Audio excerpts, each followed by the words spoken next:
Segunda questão é uma questão da PUC de São Paulo e ela evoca mais ou menos como é a organização social de uma das classes sociais. Então vamos lá. A própria vocação do nobre lhe proibia qualquer atividade econômica direta. Ele pertencia de corpo e alma à sua função própria, a do guerreiro. Um corpo ágil e musculoso não é o bastante para fazer o cavaleiro ideal. É preciso ainda acrescentar a coragem, e é também porque proporciona a esta virtude a ocasião de se manifestar com a guerra, põe tanta alegria no coração dos homens para os quais a audácia e o desprezo da morte são, de algum modo, valores profissionais. Esse aqui está num livro do Mark Bloch, A Sociedade Medieval. Então vamos para o enunciado. O autor nos fala da condição social dos nobres medievais e dos valores ligados às suas ações guerreiras. É possível dizer que a atuação guerreira desses cavaleiros representa, respectivamente, para a sociedade e para eles próprios.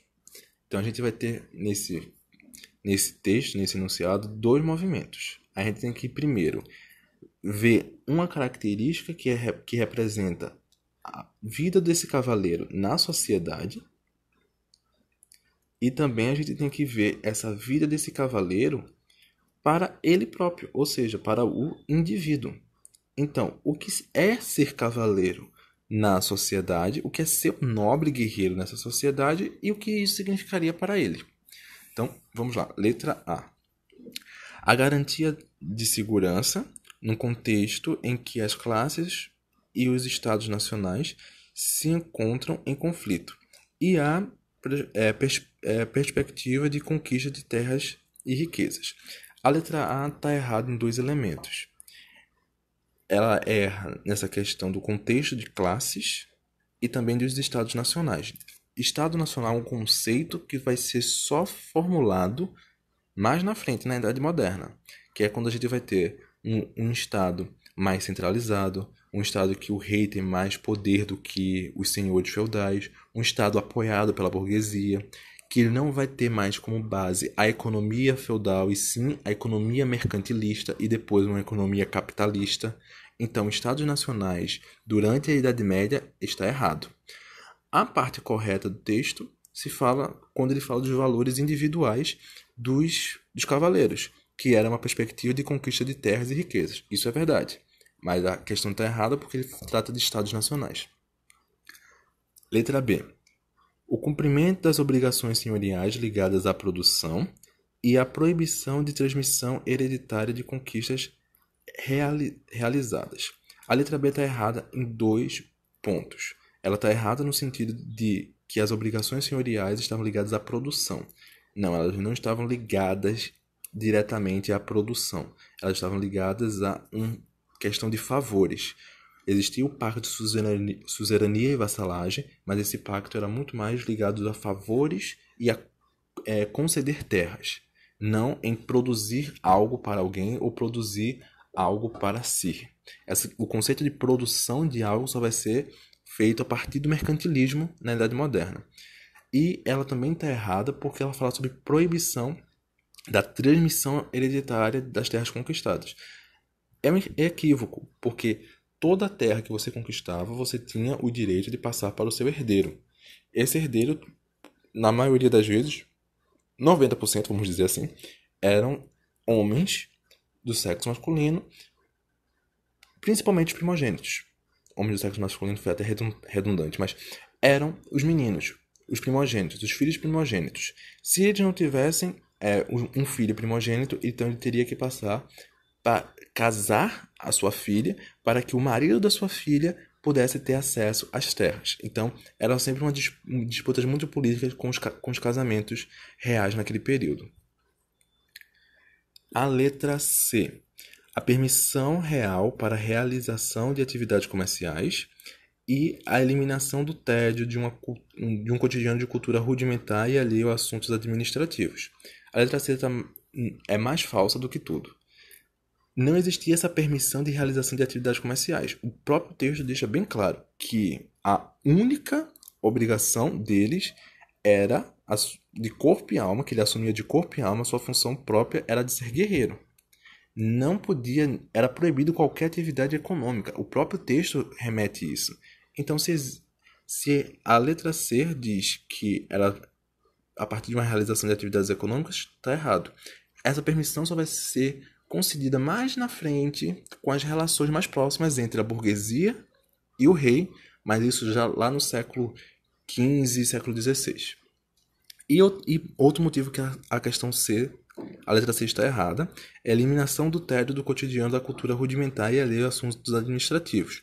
O próprio texto diz que eles não se envolviam em outra coisa que não fossem assuntos relacionados à guerra. Assuntos administrativos, pensamento de uma cultura rudimentar, isso está fora de questão. Letra D. O respeito às relações de vassalagem travadas entre senhores e servos e a diversão sob a forma de torneios e jogos em épocas de paz. A letra D ela está errada principalmente na segunda seção, quando ela fala sobre diversão e forma de torneio e jogos em épocas de paz. A primeira parte está correta, é a mais séria, que é falar sobre respeitos de teoria de vassalagem entre senhores e servos. Isso está correto. Os guerreiros, eles eram os vassalos de um senhor e principalmente eles eram vassalos de um rei. Ponto. Agora, a diversão deles estava em jogos de torneios e jogos. Não, isso está muito para filmes hollywoodianos. É uma visão muito romantizada de como era a vida do guerreiro.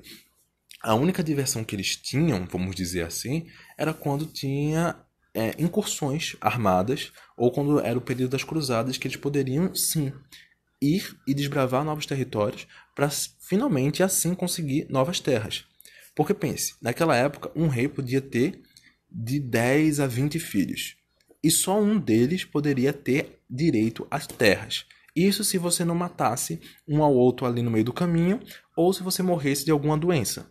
Então a linha sucessória era muito rígida.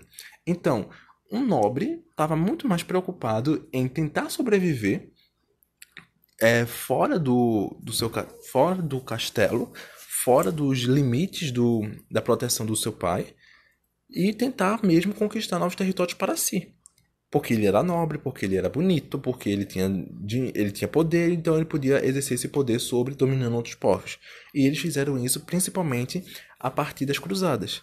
Então é o estigma do europeu em querer conquistar novos territórios para que essa classe nobre tenha muito poder e eles se digam, eu sou o fodão, eu sou o bambambam daqui, então eu mando. Mas no fundo, eles precisavam de terras para, vamos dizer assim, não ficar desocupado. E por fim temos a questão correta, que é a letra E, que argumenta assim: a participação de guerras santas e na defesa do catolicismo, correto, era a função também social dos guerreiros, tanto que, como eu comentei anteriormente, eles participam de guerras santas, que a gente chama também de cruzadas, contra os infiéis e os hereges, principalmente no Oriente, ali próximo da região da Síria, Jerusalém, e também na Península Ibérica para tentar expulsar os mouros. Na defesa do catolicismo, que era a religião oficial em toda a Europa cristã. E, em relação a questões individuais, é a possibilidade de pilhagem de homens e coisas, de massacres e mutilações de inimigos. Ou seja, pilhagem aqui é você saber construir uma relação. Então, pilhagem aqui de homens e de coisas seria você matar determinadas pessoas e você saquear cidades, você roubar tudo que você encontrasse, tanto de pessoas quanto dos reinos que fossem sendo destruídos ao longo do processo que você iria passando e devastando aquela cidade. Isso era, vamos dizer assim, o espírito medieval do cavaleiro. E faziam canções e cantigas em cima desses massacres, dessas pilhagens e de tudo mais. Como é que esses homens eram bravos e fortes para derrotar os seus inimigos. Então, gente, a gente termina aqui essa parte sobre a Idade Média e espero que a gente tenha ajudado vocês, tá certo? Pronto, então a gente acabou de fazer essa pequena revisão sobre o que foi a Idade Média. Então a gente agora vai se voltar para algumas questões de como o Enem cobra esse conteúdo da Idade Média. Então, geralmente, o Enem ele cobra em dois, três aspectos o conteúdo de Idade Média. Ele cobra no sentido religioso, ele cobra no sentido político e ele cobra no sentido cultural. Ou seja, quais são as relações que existem de cultura na Idade Média, como é que vocês podem ver as relações de suzerania e vassalagem, ou seja, relações políticas na Idade Média, como é que era a religião e como é que essa religião afetava a vida das pessoas na Idade Média. Então é interessante que vocês, quando forem estudar esse assunto, vocês prestem atenção nesses três tópicos: a religião na Idade Média, a política na Idade Média e a cultura da Idade Média. Então, dito isso, vamos para a questão de 2019 do Enem do ano passado, que fala sobre as relações da cidade medieval. Vamos lá. A cidade medieval é, antes de mais, uma cidade da abundância, concentrada num pequeno espaço em meio às vastas regiões pouco povoadas. Em seguida, é um lugar de produção e de trocas, onde se articulam o artesanato e o comércio, sustentados por uma economia monetária. É também centro de um sistema de valores particulares, do qual emerge a prática laboriosa e criativa do trabalho, o gosto pelo negócio e pelo dinheiro, a inclinação para o luxo, o senso de beleza, e ainda um sistema de organização de um espaço fechado com muralhas, onde se penetra por portas e se caminha por ruas e praças, o que é guarnecido por torres. Então a gente vê aqui esse texto do Legoff. Ele representa mais ou menos características tanto políticas quanto econômicas de você pensar e de você estruturar a cidade medieval, provavelmente uma cidade da Baixa Idade Média, mais ou menos entre os séculos 13, século 14, por aí. Então vamos ao enunciado do texto.